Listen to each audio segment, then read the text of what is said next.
العالمين والصلاة والسلام على سيد الأنبياء والمرسلين أما بعد فأعوذ بالله من الشيطان الرجيم بسم الله الرحمن الرحیم۔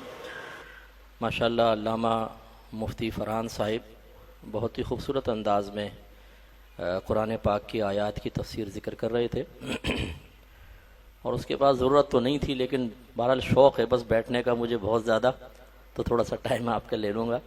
باقی بہت اچھا بیان کیا ماشاءاللہ، اللہ ان کو برکت سے نوازے۔ یہ سورہ انعام کی آخری دو آیات اللہ نے بیان فرمائی۔ 164 نمبر میں ارشاد ہوتا ہے قل اغیر اللہ ابغی ربا وہو رب کل شیء۔ اے حبیب آپ ان لوگوں سے فرمائیے کہ کیا میں اللہ تبارک و تعالیٰ کے علاوہ کسی اور کو بطور رب تلاش کروں؟ وہو رب کل شیء، حالانکہ اللہ تبارک و تعالیٰ ہر شے کا رب ہے۔ رب کہتے ہیں پالنے والے کو، تربیت کرنے والے کو، دیکھ بھال کرنے والے کو، کفیل کو بھی رب کہا جاتا ہے۔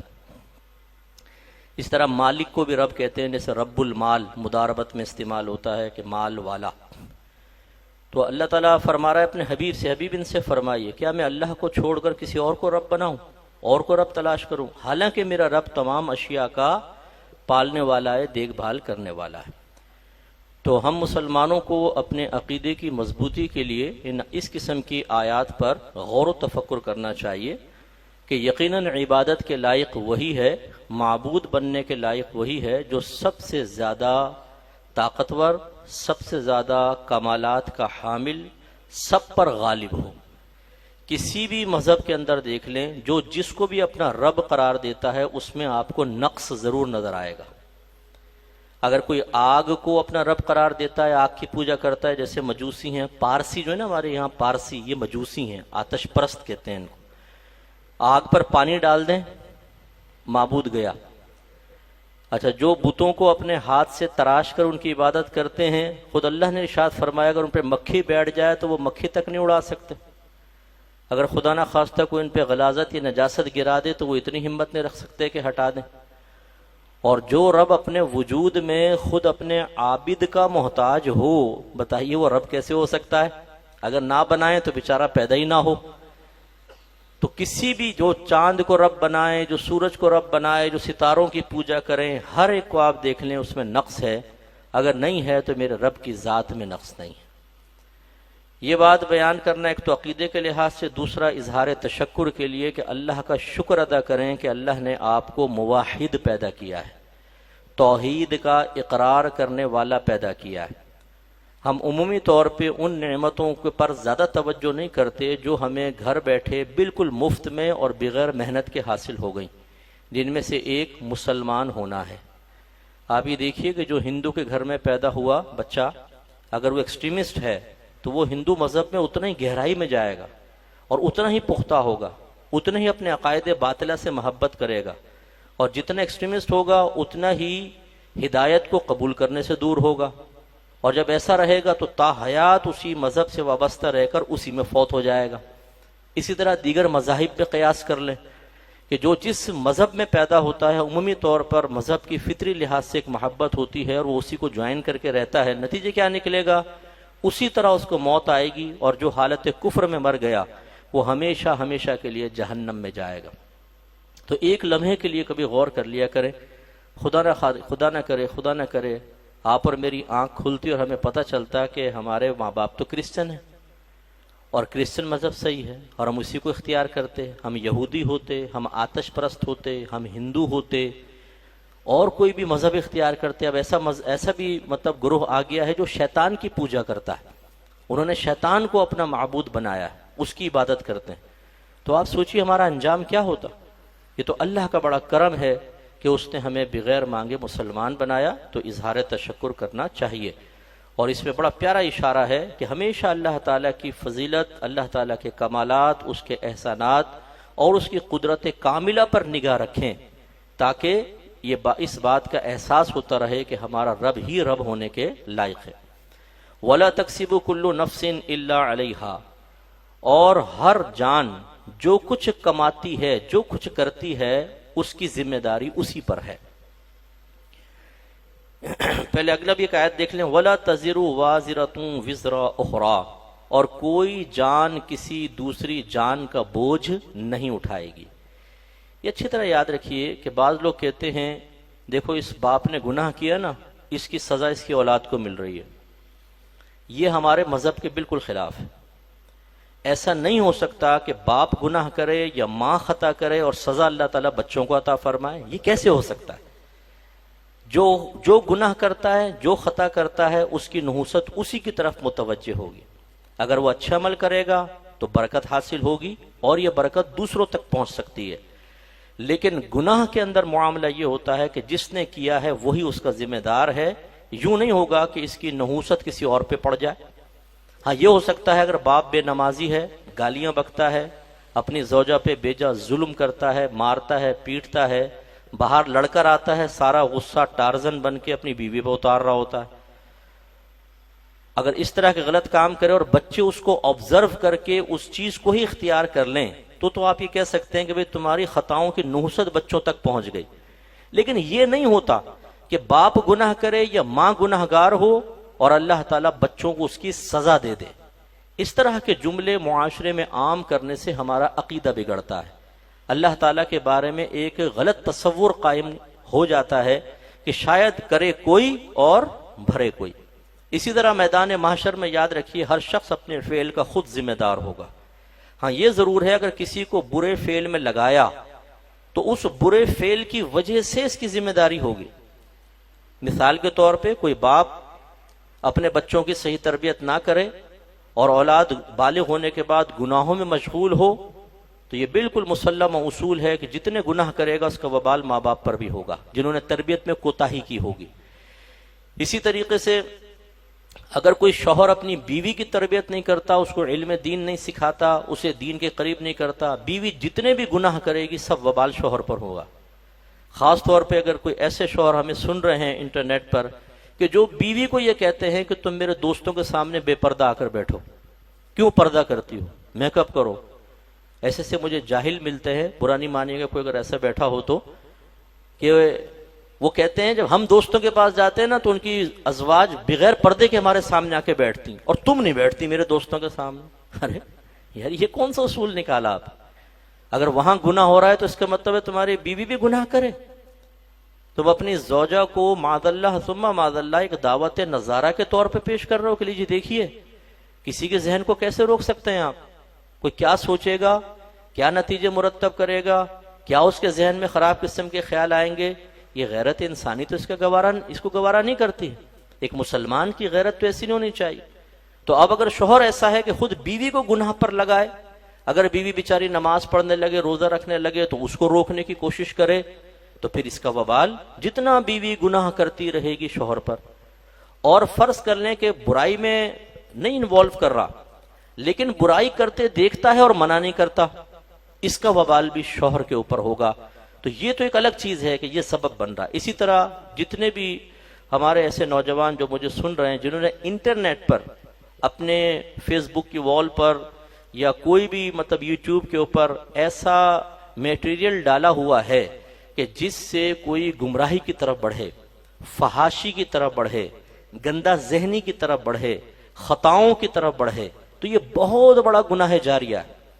اب اگرچہ کر دوسرا رہا ہے لیکن میرے آقا صلی اللہ علیہ وسلم کے فرمان ذیشان کے مطابق جو کسی برے کام کی بنیاد رکھتا ہے، جتنے قیامت تک لوگ اس پر عمل کرتے رہیں گے سب کا وبال اس شخص کے نام اعمال میں بھی لکھا جائے گا اور ان کے عذاب میں کمی نہیں ہوگی۔ ایک صحابی تھے، وہ ایک آئی لینڈ پر پہنچے تو وہاں پہ راستہ بھٹک کے پہنچ گئے تھے، تو اترے تو آگے چلے، غار نظر آیا، ایک غار میں ایک آدمی الٹا لٹکا ہوا تھا، تو اس نے کہا کہ مجھے پانی پلائیں۔ زنجیروں میں جکڑا ہوا تھا، چاہا کہ پانی پلاؤں تو اچانک ایک اور شخص ظاہر ہوا، کہا اس کو نہ پلانا، یہ اللہ کا دشمن قابیل ہے، اس نے حابیل کو قتل کیا تھا۔ آپ ڈر کے پیچھے ہٹ گئے۔ جب سرکار صلی اللہ علیہ وسلم کی بارگاہ میں پہنچے اور واقعہ ذکر کیا تو رحمت کونین صلی اللہ علیہ وسلم نے پھر یہ حدیث بیان فرمائی کہ چونکہ اس نے قتل کی بنیاد رکھی تھی، اب قیامت تک جہاں قتل ہوتا رہے گا اس کا عذاب اس کو بھی ملے گا۔ تو ایسے میرے کوئی بھی بھائی بہن جنہوں نے کوئی فحش تصویر، کوئی خراب قسم کی ویڈیو، خراب قسم کا لٹریچر ڈالا ہو یا ترغیبی عمل، اللہ معاف فرمائے اتنا معاشرہ خراب ہو چکا ہے، آپ بھی اسی معاشرے کا حصہ ہیں جو انٹرنیٹ جوائن کیے ہوئے ہیں، کہ اب ترغیبیں دی جا رہی ہیں کہ اپنی محارم کے ساتھ زنا کرو، سگی بہن سے زنا کرو، اپنی ماں سے کرو، اپنی خالہ سے کرو، اپنی پھپھی سے کرو، اپنی ساس سے، اپنی سالی سے، ہر ایک کو ترغیبیں دی جا رہی ہیں۔ اور حیرت بالا حیرت آپ کے لیے یہ ہوگی کہ میرے پاس فزیکلی طور پہ ایسے کیسز آئے کہ خود اقرار کیا کہ ہم سے یہ گناہ ہو گئے ہیں۔ تو یہ جو اب اس قسم کا لٹریچر ڈالا ہوا ہے کہ نوجوان پڑھے تو اس میں ہیجان پیدا ہو، اس کے جذبات مشتعل ہو جائیں اور پھر وہ گناہ کی طرف بڑھے، اور صرف مرد ہی نہیں بلکہ عورتیں بھی اس میں انوالو ہیں۔ تو اس قسم کے معاملات کرنے کے بعد پھر انسان یہ سوچے کہ میں بچ جاؤں گا، یہ بہت مشکل ہے۔ اب دوسرے کا وبال بھی آپ پر ہو سکتا ہے، آپ سے مراد جنرل بات عرض کر رہا ہوں، کیونکہ ہم اس کی بنیاد بنے ہیں۔ اس لیے کوئی بھی فیک آئی ڈی بنا کر بھی یہ سوچ کے چلو جسٹ فار انجوائمنٹ ہی صحیح کچھ ڈال دیتے ہیں، مزے کریں گے، کون سا پکڑے جا رہے ہیں؟ اللہ تو جانتا ہے، اللہ تبارک و تعالیٰ تو ملاحظہ فرما رہا ہے نا۔ اور اب انٹرنیٹ ایک ایسی مصیبت ہے کہ ایک دفعہ آپ کے ہاتھ سے چیز نکل گئی، پھر آپ بھی اس بات پر قادر نہیں رہ سکتے کہ اس کو روک لیں، ایسی تیزی سے چیز وائرل ہو جاتی ہے۔ تو بہت بڑا گناہ جاریہ۔ اسی طرح جھوٹ عام کرنا، کوئی جھوٹی حدیث ڈال دی۔ اب جیسے یہ رمضان کے اندر جس نے 4 رکعت اس ترتیب سے پڑھ لی، زندگی بھر کی ساری قضا نمازیں ادا ہو جائیں گی، اور اوپر لکھا ہے نبی کریم صلی اللہ علیہ وسلم نے فرمایا۔ یعنی کس قدر بڑا وبال جو نبی کریم صلی اللہ علیہ وسلم پر جان بوجھ کر جھوٹ باندھے، سرکار فرماتے ہیں وہ اپنا ٹھکانہ جہنم میں بنا لے، اور یہ جاہل اس کو عام کر رہے ہیں۔ اور ہمارے وہ بھائی بہن جو کبھی جہنم کا قرآن میں موجود جہنم کے عذاب سے نہیں ڈریں گے، حدیث میں موجود عذاب سے کوئی خوف محسوس نہیں کریں گے، لیکن جب اس قسم کی کوئی پوسٹ سامنے آئے گی، یہ نہیں کرو گے ان لکی ہو جاؤ گے، یہ نہیں کرو گے تمہارا منہ بگڑ جائے گا، یہ نہیں کرو گے 7 دن میں تمہاری بیوی مر جائے گی، وہ ایک دم کانپ جاتے ہیں، بھائی زوجہ گئی ہاتھ سے، اب کام کون کرے گا، دوسری شادی تو بڑی مشکل ہے، تو فوراً اس پہ عمل پیرا ہو جائیں گے۔ ارے خدا کا خوف کریں، ضعف ایمانی کی بھی کوئی حد ہوتی ہے، اللہ کی بات اثر نہ کرے، رسول کی بات اثر نہ کرے، علماء سمجھائیں، ان کی نصیحتیں ایک کان سے سن کے دوسرے کان سے نکال دیں، اور ایک مجہول نامعلوم شخص ایک بالکل غیر معیاری لٹریچر ہم تک پہنچا رہا، ہم سر سے پاؤں تک کانپ جاتے ہیں فوراً، یہ ہے غلط۔ تو اس کا وبال پھر ہم پر ہوگا۔ تو اس لیے اچھا، اسی طرح جو اعلانیہ طور پہ گناہ کرتے ہیں، اعلانیہ طور ڈرنک کر رہے ہیں، ماں بہن کی گالیاں بک رہے ہیں، اور خراب کام کر رہے ہیں، اور ان کو دیکھ کر خاندان کے دوسرے بچے یا دوسرے لوگ یا اہل محلہ یا دیگر نوجوان اسکول میں کالج میں جرأت مند ہو کر ویسا ہی طرز عمل اختیار کر رہے ہیں، اس کا وبال بھی اس پر ہوگا۔ اس لیے کوشش کیجئے ایسا بن جائیں کہ ہمیں کوئی دیکھے تو اس کو خدا یاد آئے، ہماری گفتگو سنے تو نصیحت حاصل کرے، علم دین سیکھے۔ اگر ہم خاموش بیٹھے ہوں تو ہماری خاموشی ایک اس کے لیے نصیحت ہو، اسے ایک سبق سکھائے، ہمارا ظاہری حلیہ وہی نصیحت کے لیے کافی ہو، ایسا ہونا چاہیے انسان۔ کم از کم ایسا نہیں ہے تو اتنا بھی بہت اچھا ہے کہ وہ برائی کی طرف نہ جائے۔ ایک عام سے آپ ہیں، کچھ بھی نہیں کر رہے بھائی، نہ کوئی دیکھ کے نیک بنے گا نہ کچھ، لیکن دیکھ کے گناہ بھی نہیں کرے گا، کم از کم یہ تو ہو، لیکن اس سے جو ارذل درجہ ہے وہ نہیں ہونا چاہیے۔ ایسی جو میری بہنیں سماعت فرما رہی ہیں، بہت سی ایسی ہوتی ہیں جو اپنے اطراف میں ایک ایسا ماحول بنا لیتی ہیں کہ جس ماحول میں رہ کر دوسری بچیاں گناہوں کی طرف مائل ہو جاتی ہیں۔ لڑکوں کی باتیں کرنا، لڑکوں سے فیس بک پر دوستیاں کرنا، اور پھر اپنی رازدار قسم کی سہیلیوں کو بتانا کہ دیکھو کسی کو بتانا نہیں، میں نے فلاں لڑکے سے دوستی کی ہے، فلاں سے بہت اچھا ٹائم پاس ہو جاتا ہے، میں نے پیکیج لیا ہوا ہے، رات کو 2 بجے شروع ہوتی ہوں، 4 بجے تک سب گھر والے سو رہے ہوتے ہیں، آرام سے میں باتیں کرتے رہتی ہوں، تم بھی کر کے دیکھو مزہ آئے گا۔ اور اس طرح ترغیبیں دے دے کے وہ سوچتی اگر میں اکیلی ہوں گی تو کبھی میرا راز ظاہر ہو جائے گا، یہ کر دے گی، اس کو بھی انوالو کر دو۔ جیسے ہوتا ہے نا کہ ہیروئن پی رہا ہوتا ہے، اس کو بھی پلا دو تو 2 ہو جائیں گے، مل بیٹھیں گے، خوب گزرے گی، جب مل بیٹھیں گے دیوانے 2، تو اس کو بھی ملا لو۔ اگر یہ پاک رہی تو کسی کو جا کے بتائے گی، اس کو بھی ایسا گناہ گار کر دو کہ پھر یہ اپنے راز کی حفاظت کے چکر میں میرے راز کی بھی حفاظت کرے گی۔ تو اس طرح کئی بچیاں ہمیں زندگی میں ایسی مشاہدے میں آئیں جو خود تو گناہ گار تھیں، لیکن دوسری بچیوں کی باطنی اور ذہنی پاکیزگی کو زائل کرنے کا سبب بنی. اب ان کا وبال سب ان کے اوپر ہوگا. تو یہ اچھی طریقے سے ہمیں ذرا سمجھنا چاہیے. پھر اللہ تعالیٰ فرماتا ہے ثم الی ربکم مرجعکم، پھر تمہارے رب کی طرف ہی تمہارا لوٹنا ہے. فینبئکم بما کنتم فیہ تختلفون، پھر وہ تمہیں ہر اس چیز کی خبر دے گا جس کے بارے میں تم باہم اختلاف کرتے تھے. مثلا مسلمان کافر کھڑا ہوگا، ہم اسلام کے دلائل دیتے تھے، وہ کفر کے، یہ اختلاف تھا، فیصلہ ہوگا مسلمان حق پر ہے، تم جاؤ گے جہنم میں. ایسے ہی جو کاروباری حضرات کے مابین اختلافات، خاندانی اختلافات، دوستوں کے مابین اختلافات، اللہ تعالیٰ کھڑا کر کے فیصلہ فرمائے گا. اس لیے یاد رکھیے کہ جب بھی کسی سے اختلاف ہو جائے، میں آپ سے گزارش کرتا ہوں، اختلاف کو ہم نہیں روک سکتے، لیکن اختلاف کو شرعی طریقے سے حل کرنا یہ ہمارے قدرت و اختیار میں ہے. فوراً سے پیشتر دونوں فریق شریعت کی طرف رجوع کریں، کسی اچھے عالم دین سے فتویٰ لیں اور اس کی روشنی میں معاملہ کریں. ہمارے گھروں میں جھگڑے کیوں نہیں ختم ہوتے؟ اس کی سب سے بڑی وجہ یہ ہے کہ ہم اپنے درمیان ایک میزان، ایک ترازو یا ایک حکم، فیصلہ کرنے والا مقرر نہیں کرتے. بیوی کہتی ہے میں بڑے باپ کی، شوہر کہتا ہے میں بڑے باپ کا. وہ کہتی ہے میں بھی امام اعظم ثانی، سارے اصول تو میں بناؤں گی حقوق کے. وہ کہتا ہے کہ میں بھی امام شافعی کا شاگرد. اب وہ جب شریعت کو درمیان میں لاتے ہی نہیں ہیں، دونوں اپنے اپنی عقل کے مطابق اپنے اصول کی روشنی میں مسئلہ حل کرنے کی کوشش کرتے ہیں، کبھی بھی نہیں ہوگا. نتیجہ کیا ہوتا ہے؟ مار پیٹ، طلاق، یا 10 سال 12 سال جدائی. بیوی میکے میں ہے، شوہر یہاں بیٹھا ہوا ہے، طلاق بھی نہیں دے رہا، بچے رل گئے. یہ اب اگر بیچ میں شریعت ہوتی نا کہ بھئی نہ تیری نہ میری، علماء سے معلوم کر لیتے ہیں اگر تمہاری غلطی ہوگی تم معافی مانگو گی، میری غلطی ہوگی میں معافی مانگوں گا. یہ اگر معیار بنا لیا جائے کبھی بھی جھگڑا قائم نہیں رہ سکتا. میں کم از کم تمام حاضرین سے اور جو مجھے بہن بھائی سن رہے ہیں ان سے گزارش کرتا ہوں، خدا را یہ قرآن کا بھی فیصلہ ہے کہ جب تمہارے مابین تنازع ہو جائے تو اس کو اللہ اس کے رسول کی طرف لوٹاؤ، شریعت کی طرف لایا کریں، مسئلے کا حل نکلے گا. اب یہ وراثت کے مسائل عقل سے حل کرنے کی کوشش کرتے ہیں، حالانکہ سب قرآن و حدیث نے بیان کر دیں.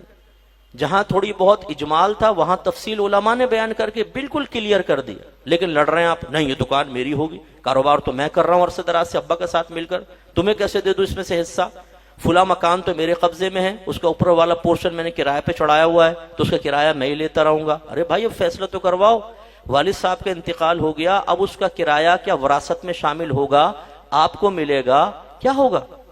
اگر آپ نے ایک مکان تھا، والد صاحب نے کہا بیٹا اگر چاہو تو اوپر ایک اپنا پورشن بنا کے رہ لو، اپنا پورشن بنا لیا، رہنے لگے. والد صاحب کا انتقال ہو گیا، اب یہ اوپر جو پورشن بنایا یہ وراثت میں شامل ہوگا کہ نہیں ہوگا؟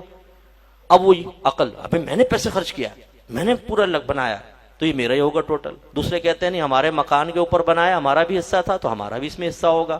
اب اس کا فیصلہ کون کرے گا؟ یا تو یہ کریں کہ دونوں ڈنڈے اٹھا لیں اور کہیں جو ون مین اسٹینڈ شو ہوگا، جو کھڑا رہے گا وہ مالک ہوگا. لڑیں پھر آپس میں، کبھی بھی فیصلہ نہیں ہو سکتا. شریعت بتائے گی، اس لیے ہمیشہ شریعت کو درمیان میں رکھیں. بس آخری ایک بات جو بہت ہی خوبصورت اللہ نے بیان فرمائی کہ وَهُوَ الَّذِي جَعَلَكُمْ خَلَائِفَ الْأَرْضِ وَرَفَعَ بَعْضَكُمْ فَوْقَ بَعْضٍ دَرَجَاتٍ لِيَبْلُوَكُمْ فِي مَا آتَاكُمْ. وہی ہے رب ہے جس نے اے انسانوں تمہیں زمین پر اپنا خلیفہ بنایا، اپنا نائب بنایا. نائب کس اعتبار سے؟ کہ اللہ کے حکام ہم لوگوں تک پہنچاتے ہیں اس اعتبار سے.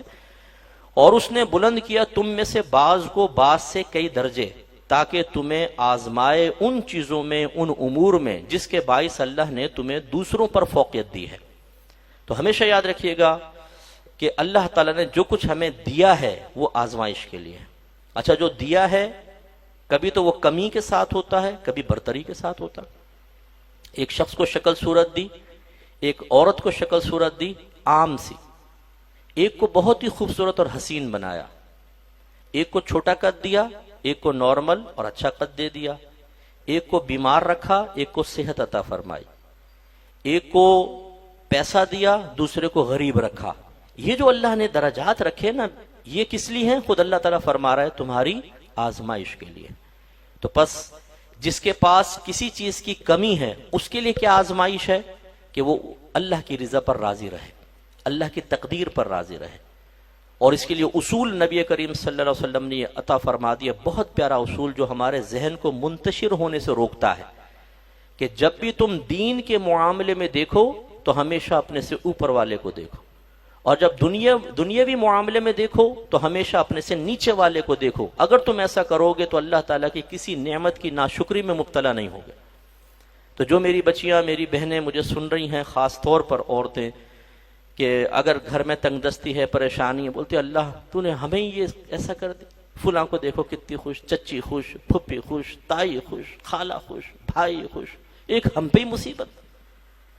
جب میدان محشر میں آپ کو اس صبر پر، اگر آپ صبر کر رہی ہیں، انعام مل رہا ہوگا نا، پھر آپ دیکھیے گا. نبی کریم صلی اللہ علیہ وسلم نے ارشاد فرمایا، جب اللہ تعالیٰ دنیا میں مصیبت پر صبر کرنے والوں کو بروز قیامت انعام دے رہا ہوگا تو جو دنیا میں عافیت سے رہے تھے وہ تمنا کریں گے کہ کاش ہماری کھالوں کو کینچیوں سے کاٹا جائے اور ہم اس پر صبر کریں اور یہی انعام پالیں. اتنا بڑا انعام. تو یہ آزمائش یہ ہے کہ پھر صبر کریں. اللہ یوں نہیں کہ آپ آئینہ دیکھیں بھائی یار میری آنکھ یوں ہوتی نا پھر تھی بات، ناک تھوڑی یوں ہوتی نا یوں پھر کتنا اچھا ہوتا. یوں کر کے دیکھتے ہیں، یوں کریں گے، یوں کریں گے، یوں کریں گے، پھر کہیں گے ہاں اب میں اچھا خوبصورت سا لگ رہا ہوں، پھر چھوڑیں گے یار اللہ نے مجھے ایسا بنا دیا. ارے بھائی جیسا بنایا اللہ کا شکر ادا کریں. اپنے سے کمتر لوگوں کو دیکھیں. شیخ سعدی رحمۃ اللہ علیہ ایک دفعہ ان کے پاس جوتے نہیں تھے، جا رہے تھے، لوگوں کو جوتے پہنے دیکھا تو دل بھر آیا، ایسی آنسو سے نکل آئے. تو اچانک ایک آدمی پہ نگاہ پڑی جس کی دونوں ٹانگیں نہیں تھی اور وہ زمین پہ گھسٹ کے چل رہا تھا اور زمین کی رگڑ کی وجہ سے اس کے پیٹھ چھل چکی تھی جس سے خون رس رہا تھا. تو آپ اللہ کی بارگاہ میں سجدہ ریز ہو گئے. عرض کی یا رب کریم جوتے نہیں ہیں تو کیا ہوا، پاؤں تو دیے، تیرا بڑا شکر. اس لیے ہمیشہ اپنے نیچے والے کو دیکھیں، اللہ کی رضا پر راضی رہنا. یہ آزمائش. اور جو جس کو دیا ہے اس کے لیے آزمائش یہ ہے کہ وہ اس پہ اللہ کا شکر ادا کرے، اللہ کی نعمت کو صرف فرما برداری میں خرچ کرے. نمبر 2 تکبر غرور میں مبتلا نہ ہو. نمبر 3 اس طرح کے انعامات کو کبھی بھی اپنا ذاتی کمال نہ سمجھیں. نعمت 2 طرح کی ہوتی ہے، ایک جو بغیر ہمارے کسب اور کوشش کے مل گئی، اور ایک وہ جس میں ہم نے محنت کی. مثال کے طور پہ آپ خوبصورت ہیں، آپ کا قد کاٹ، آپ کا جسم، آپ کی طاقت، آپ کا اسٹیمنا، آپ ایک اعلیٰ خاندان میں پیدا ہو گئے، اس میں ہمارا تو کوئی کمال نہیں نا بھائی جان. بغیر مانگے بغیر طلب کیے اللہ نے دے دیا، یہ بھی کمال ہے، کمال تو ہے، نعمت. اور ایک ہوتا ہے آپ نے محنت کی، امتحان میں ٹاپ کر لیا، آپ نے محنت کی مسلسل کاروبار میں، کاروبار کو عروج پر لے گئے، آپ نے محنت کی ایک دکان سے 4 دکانیں بنا لی، یہ آپ کی کسب اور کوشش کا نتیجہ ہے. اب جس میں محنت کر رہے ہیں اس میں تو پھر بھی چلے سمجھ میں آتا ہے کہ آپ یہ کہیں کہ دیکھا نا میں نے محنت کی تو ایسا ہوا. لیکن اس میں تو کچھ سمجھ میں نہیں آتا کہ آپ دوسروں پہ کہیں دیکھو تمہارا رنگ کالا، میرا دیکھو کیسا گورا ہے. ارے بھائی تو آپ کا کیا کمال ہے؟ اگر گورا ہے تو آپ نے کون سا فیئر اینڈ لولی صبح اور شام مل مل کے اپنا چہرہ سفید کیا ہے، اللہ تبارک و تعالیٰ نے آپ کو عطا فرمایا. اس میں کیا کمال آپ؟ تم دوسرے خاندان کے، ہم اس خاندان کے ہیں، اس میں کوئی آپ کا کمال تو نہیں ہے. تو اس لیے اس میں بھی نہیں اور اس میں بھی نہیں جس میں کوشش کا دخل ہے. بس میں آخری یہ بات عرض کرتا ہوں، جب بھی آپ گھر پہنچ جایا کریں، جیسے آج گھر پہنچے، اللہ کا شکر ادا کریں. اللہ تیرا شکر ہے کہ تو نے ہمیں کسی حادثے سے محفوظ رہتے ہوئے یہاں تک پہنچنے کی توفیق عطا فرمائی. خدا کی قسم ہم پہنچ بھی نہیں سکتے گھر پہ اگر اللہ تعالیٰ نہ چاہے تو. ہمارا کیا کمال. ابھی آتے آتے ایک عورت بچ گئی میری گاڑی سے. اب میں بالکل روڈ خالی ہے دور تک، میں صحیح گاڑی سپیڈ میں لے کر آ رہا ہوں، سائیڈ میں رکشہ ہے، پتہ چلا رکشے کے پیچھے کھڑی ہوئی تھی اماں. وہ رکشہ نے بریک لگائی، وہ ایک دم آگے آ گئی. اب مجھے تو نظر ہی نہیں آ رہی. میں نے اللہ کا شکر ادا کیا، ورنہ وہ تو خاتون ایک چیخ مار کے داری فانی سے کوچ کر جاتی. مفتی صاحب ہوتے اندر اور ہم بھگتتے رہتے. اور جو گاڑی والا ہوتا ہے وہی ظالم ہوتا ہے، یاد رکھیں. گاڑی اور اسکوٹر اور پیدل والے میں تصادم ہوگا، اصول یاد رکھیے گا، ہمیشہ گاڑی والا ظالم ہے. اسکوٹر والا پیدل والے کو مارے گا، ہمیشہ اسکوٹر والا ظالم ہوگا. رکشہ والا مارے گا، ہمیشہ رکشہ والا ظالم ہوگا. یہ لوگوں کی عام تھنکنگ آپ کو بتا رہا ہوں. وہ نہیں دیکھیں گے کہ دوسرے کے کیا قصور ہے، گاڑی والا قصوروار ہے. تو کہنے کا مطلب یہ ہے کہ واقعی میری تو یہ عادت ہے کہ میں جب بھی گھر پہنچتا ہوں، یہ یہاں پہنچتا ہے، پہنچا نا اللہ تیرا شکر ہے تو نے پہنچا دیا خیریت سے. ہمارا کوئی کمال نہیں ہے. میری جو بہن یہاں بیٹھی اور اچھا کھانا بناتی اور کہتی میرا کھانا کھا کر دیکھو انگلیاں چاٹتے رہ جاؤ گے.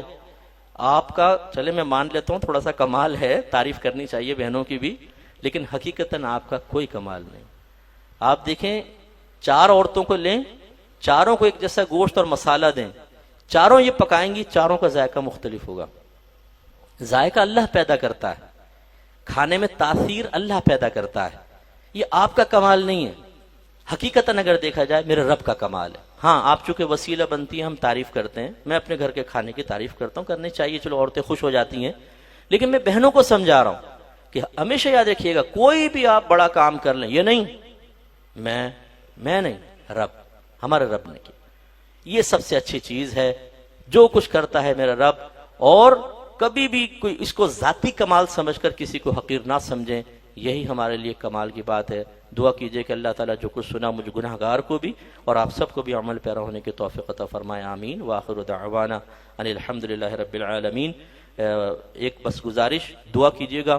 ہماری کوشش ہے, ہمارے کافی افراد مختلف علاقوں میں, جیسے فرحان نے بتایا کہ علماء, مفتیان کرام, عالمات, بہت ساری بچیاں ماشاءاللہ تیار ہو چکی ہیں, اور ہمارا یہ ارادہ ہے کہ پورے کراچی میں مختلف جگہ الفرقان اسکالرز اکیڈمی کی طرز پر چھوٹی چھوٹی اکیڈمیز قائم کریں, تاکہ لوگ ایک مرکز تک نہیں آ سکتے ہمارے سولجر بازار تک, تو اپنے علاقوں میں پڑھ سکیں.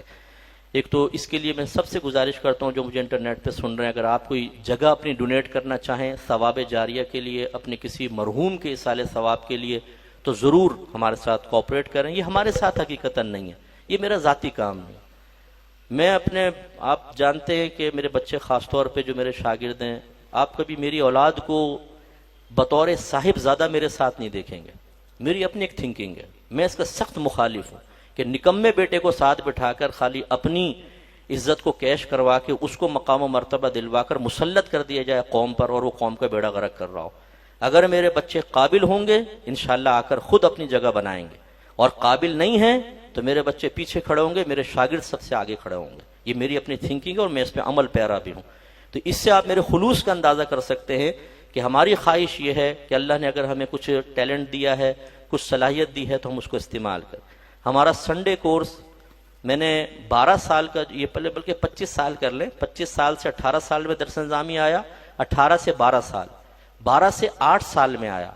میں نے اس کو 5 سال میں کر دیا. تخصص فی الفقہ 2 سال کا تھا, میں نے 1 سال میں کیا. 6 سال کا کورس. کتنی میں نے باتیں برداشت کی ہیں میں آپ کو بتا نہیں سکتا ہوں. خوب باتیں سنی میں نے, یہ بچوں کا بیڑا غرق کر رہا ہے اور یہ کر رہا ہے وہ کر رہا ہے. یہ سب میرے بچے 6 سال والے تیار شدہ ہیں. میں چیلنج کرتا ہوں, بٹھائیے بڑے سے بڑے عالم کو اور ہمارے بچوں کو بٹھائیے اور کوئی بات تو کر کے بتائے. معاذ اللہ, بڑے علماء سے مراد یہ نہیں کہ میں اکابرین کو چیلنج کر رہا ہوں. جو بھی آپ سمجھتے ہیں کہ آپ 12 سال میں ایک فرد کو تیار کر کے ایک بڑا بنا چکے ہیں, اس کو لا کے بٹھائیے اور گفتگو کر کے دیکھیں ہمارے عالم کے ساتھ. جہاں ہمارا بچہ جاتا ہے ماشاءاللہ لوگ کہتے ہیں کہ نہیں واقعی تربیت ہے, واقعی علم ہے, واقعی انہوں نے چیز کو سیکھا ہوا ہے. نتیجہ یہ نکلا کہ میں نے تو بہت پہلے 5 سال کا کر دیا, اب بہت سارے لوگوں نے 5 سال کا کر دیا. بھئی پہلے مجھے برا بھلا کیوں کہہ رہے تھے. اسی طریقے سے اگر آپ سنڈے کورس میں آ کر دیکھیں آپ حیران ہو جائیں گے, بڑی تعداد ہے, وسیع تعداد. اس میں صرف engineer, doctor, professor, house wives, bankers. کسی دینی طالب علم کو آنے کی اجازت نہیں ہے. اونلی سنڈے صرف 3 گھنٹے کی کلاس. مہینے میں کتنی ہو گئی؟ 4 کلاس, اور اگر گھنٹوں کو بنائیں تو 12 گھنٹے. مہینے میں 12 گھنٹے, 10 مہینے میں کتنے ہو گئے؟ یعنی 12 گھنٹے کا ایک دن اگر لے لیں تو سال میں 10 مہینے ہماری پڑھائی, بلکہ 11 مہینے کر لیں تو 11 دن.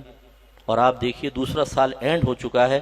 ماشاءاللہ جلالین پڑھ رہے ہیں, تفسیر ان کی حدیث چل رہی ہے, منطق سٹارٹ ہے, وراثت کے سارے مسائل ہو گئے, صرف و نحو. کہنے کا مطلب ہمارا ٹیچنگ میتھڈ ہے. ہمارے پاس وہ چیز ہے کہ ہمارے پاس 98% سٹی کا بچہ آ کر ہمیں فیس دے کے پڑھتا ہے, پھر بھی ہمارے پاس سے نہیں جاتا. اس کا مطلب ہے ہمارے پاس کچھ ہے تبھی تو آ رہا ہے. فری میں تو کوئی بھی فیس آ کر نہیں دیتا, خامخواہ سیکھنے کو کچھ مل نہیں رہا ہو, بیڑا غرق میں کر رہا ہوں, اور وہ پھر بھی پیسے لا کر دے رہا ہے. لوگ مفت میں پڑھا رہے ہیں تب بھی نہیں پڑھ کے دیتے طالب علم. اس کا مطلب یہ ہے کہ اللہ تعالیٰ کے میں شکر ادا کرتا ہوں, اللہ نے ہمیں وہ مواقع فراہم کیے ہیں کہ جن میں ہم کم وقت میں دین کا بڑا کام کر سکتے ہیں. اس لیے اگر آپ میں سے کوئی ہمارے ساتھ تعاون کرتا ہے تو وہ گویا کہ بہت کم وقت میں دین کے بڑے کام کے سلسلے میں تعاون کرے گا. اس کے علاوہ میرا ارادہ ہے انشاءاللہ ایک بڑی جگہ لینے کا، جو سپر ہائی وے پہ خاص طور پہ میرا ذہن ہے کہ ہم کئی ایکڑ پر ایک یونیورسٹی بنائیں، اور وہ ایسی بہترین یونیورسٹی ہو اہل سنت کے لیے کہ جو آئے تو آ کر دیکھ کر کہے کہ واقعی یہ کچھ کام ہے۔ اگر کوئی ایسے فرد مجھے سن رہے ہوں جن کی وہاں زمین ہو، وہ ڈونیٹ کرنا چاہیں تو بہت ہی اچھا ہے، ان کے لیے بہت بڑا ثواب جاریہ۔ اگر وہ سیل کرنا چاہیں، ذرا روڈ کے قریب ہو، جتنی قریب اتنے ہمارے لیے بہتر ہے، تو وہ ہمیں ریزنیبل پرائز پر سیل بھی کر سکتے ہیں، میں بہت مشکور رہوں گا۔ یہ اردو میں مشکور استعمال ہوتا ہے، یاد رکھیں، ویسے تو شاکر کہنا چاہیے جیسے میرے استاد صاحب اکثر کہتے ہیں، لیکن اردو میں جو لفظ استعمال ہوتے ہیں پھر اردو کا استعمال ہی پیش نظر ہوتا ہے، تو اس لحاظ سے ہم مشکور، میں نے آپ کو کہا، تو میں بڑا شکر گزار ہوں گا کہ اگر کوئی اس سلسلے میں بھی ہم سے تعاون کرے۔ ہم چاہتے ہیں کہ اب دیکھیں میری زندگی مختصر سی ہے، میں تقریباً 15 سال ہو گئے احکام شریعت پروگرام کرتے ہوئے، اسی سے آپ اندازہ کر لیں میں بڑا عاجز سا آدمی ہوں۔ آپ خوبصورت ترین عورت کو بٹھا دیں، 1 سال بعد لوگ بور ہو جائیں گے اس سے۔ میں داڑھی کے ساتھ، امامے کے ساتھ 15 سال سے بیٹھ کر اور لوریاں نہیں سنا رہا، کہانیاں نہیں سنا رہا، فقہی مسائل بیان کر رہا ہوں، اور میری ویورشپ کم نہیں ہے، اللہ کا بڑا کرم ہے، اب بھی ہے، تبھی مجھے چینل والے بٹھا رہے ہیں، ورنہ کوئی چینل والا ایسا کسی بیکار آدمی کو نہیں بٹھاتا۔ 15 سال ہوگا، اس کا مطلب یہ ہے کہ ہم کام کر سکتے ہیں کچھ نہ کچھ، جو 15 سال تک پبلک کو اپنے گرد جمع کر سکتا ہے تو بہت کچھ کر سکتا ہے، اللہ تعالیٰ کا کرم ہے۔ ایسی میرے بچے ہیں ماشاءاللہ، ایک سے ایک باصلاحیت ہے، تو اس لیے آپ سے میری گزارش ہے کہ اس میں تعاون کریں، اللہ نے ہمیں موقع دیا ہے۔ پھر ایک وقت آئے گا اگر آپ یہ ارادہ رکھتے ہیں، چلیں آپ کی مرضی ہے کہ مفتی صاحب آپ مر کر دیکھیں، پھر دیکھیں ہم کیا کرتے ہیں، میں انشاءاللہ مزار بنے گا اور ہر ہفتے میں زیارت کے لیے آیا کروں گا، اور ایک چادر پکی، اگر یہ آپ کا ارادہ ہے تو بھائی آپ کی مرضی ہے، میرے تو مزار بھی شاید ہی بنے، عام سا آدمی ہو تو اللہ کے ولیوں کا بنتا ہے، بڑے لوگوں کا بنتا ہے، ہم تو عام سے مطلب فرد ہیں، تو ہمارے ہاں یہ ہوتا ہے کہ جی آپ مر کر دیکھیں پھر ہماری انشاءاللہ عقیدت دیکھیں، یوں نہ کریں۔ ایک آدمی کام کر رہا ہے، اس نے کر کے دکھایا ہے استقامت سے لگاتار، تو خدا را آپ سب آگے بڑھ کر کوشش کریں، بڑا کام کریں، تاریخی کام، کہ میدان محشر میں پہنچے تو سرکار فرمائے کہ اس ٹیم نے 1440 سنہ ہجری میں جو کام کیا تھا وہ بہت بہترین کام کیا تھا، میرا دل خوش ہوا تھا، اس میں آپ بھی شامل ہوں، اللہ تعالیٰ عمل کی توفیق عطا فرمائے۔ بسم اللہ الرحمن الرحیم، الحمدللہ رب العالمین، والصلاة والسلام علی سید الانبیاء والمرسلین۔ یا ارحم الراحمین، ہمارے بھائیوں بہنوں نے اپنا قیمتی وقت نکال کر یہاں بیٹھنا اور درس سننا اور بہت ہی خوش دلی کے ساتھ، فرحت قلب کے ساتھ بیٹھنا پسند کیا۔ تیری عطا سے، تیرے کرم سے اللہ تعالیٰ سب کچھ اپنی بارگاہ میں قبول و منظور فرما لے۔ ہمارے تمام حاضرین کی خصوصی طور پر، اور جتنے بھائی بہن انٹرنیٹ پر لاکھوں کی تعداد میں اس وقت ہمیں سن رہے ہیں، اللہ تعالیٰ ان سب کی بھی بخشش و مغفرت فرما دے، ان سب کے درجات کو بلند فرما۔ اے اللہ ان کو اپنا پیارا بندہ بنا لے، اپنا محبوب بندہ بنا لے، ان کو ایسا بنا لے جیسا تجھے اور تیرے حبیب کریم صلی اللہ علیہ وسلم کو پسند ہے۔ اے اللہ تعالیٰ ہم سے، ہمارے گھر والوں سے، ہمارے بچوں سے اگر ہے تو ہر قسم کی گندگی دور فرما دے، پاکیزگی ہی پاکیزگی عطا فرما دے۔ ہمارے گھروں سے لڑائی جھگڑا، فتنہ فساد، اختلاف رائے، غصے والا ماحول سب ختم فرما دے، پیار والا ماحول، محبت، الفت، اتحاد و اتفاق عطا فرما۔ اے اللہ تعالیٰ ہمارے گھروں میں جب بھی ہم سب ایک دوسرے کی طرف دیکھیں تو پیار بھری نگاہوں سے دیکھیں، شعلہ بار نگاہیں نہ ہوں، زبان میں تلخیاں نہ ہوں، چہرے کے زاویے بگڑے ہوئے نہ ہوں، ہاتھ بیویوں پہ اٹھے ہوئے نہ ہوں، بیوی کے زبانیں شوہر کے سامنے نہ چل رہی ہوں۔ اے اللہ تعالیٰ ہمارے بچے ہمیں دیکھیں تو وہ یہ دل میں کہیں کہ ہمارے ماں باپ دنیا کے سب سے اچھے ماں باپ ہیں۔ اے اللہ تعالیٰ ہمیں ایسا پاکیزہ اور معیاری گھر میں ماحول بنانے کی توفیق عطا فرما۔ میں مالک و مولا میدان محشر میں نبی کریم صلی اللہ علیہ وسلم کی زیارت و شفاعت سے مشرف فرمانا، سیدھے ہاتھ میں اعمال نامہ پل صراط پر ثابت قدمی عطا فرمانا۔ اے مالک و مولا، جس طرح ہم سب یہاں جمع ہوئے جنت الفردوس میں اپنے حبیب کریم صلی اللہ علیہ وسلم کے مبارک قدموں میں دائمی طور پر جمع ہونے کی توفیق عطا فرمانا۔ اے اللہ تعالیٰ یہ دعائیں مجھ گناہگار کے حق میں اور جتنے ہمارے بھائی بہن مسلمان ہیں دنیا میں ان سب کے حق میں بھی قبول و منظور فرما لے۔ صلی اللہ تعالی علی خیر خلقہ و نور عرشہ سیدنا و مولانا محمد وعلی آلہ و صحبہ اجمعین برحمتک یا ارحم الراحمین۔